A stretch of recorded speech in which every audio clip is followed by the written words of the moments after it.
ឆ្នាំរុំឡងមួយឆ្នាំទៅមួយឆ្នាំយូរទៅដេចង់បានប្រពន្ធចូលឆ្នាំរុំឡងមួយឆ្នាំទៅមួយឆ្នាំយូរទៅដេចង់បានប្រពន្ធ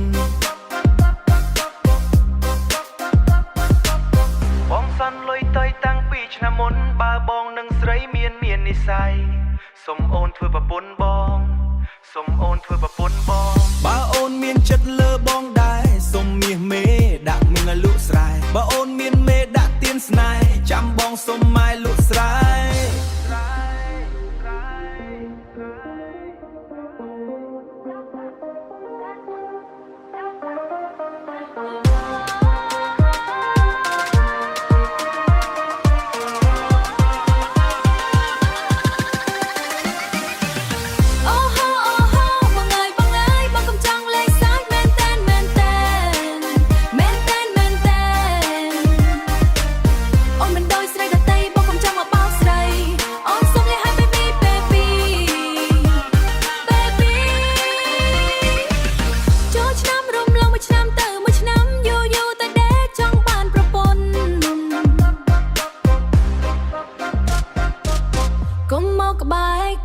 ចិត្តដឹងគេនៅក្រមុំដឹងគេនៅក្រមុំនិយាយស្ដីឲ្យគិតតម្លៃស្ដីកុំអត់តែខ្លួនជាប្រុសមកបំពេញសិទ្ធិស្រី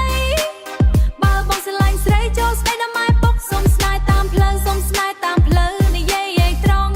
ស្រីខ្លាចបង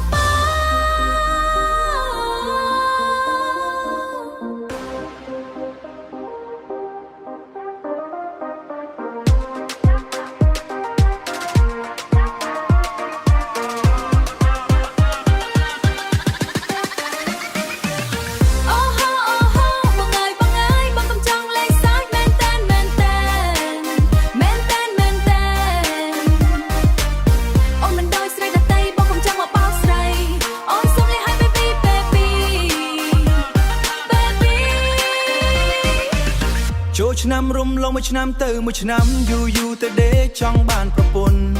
ជួបស្រីជានិស័យបើអូនមិនប្រកាន់សុំស្គាល់ផ្លូវទៅផ្ទះស្រីជួបម៉ែពុកចាំដល់ចូលឆ្នាំថ្មីសន្យាចូលថ្មីសន្យាចូលឆ្នាំថ្មីសន្យាចូលស្ដីតាមសន្យាមុននឹងបងលេងសើចមែនតែនមែនទេអូនកុំប្រកាន់ខឹងបងណា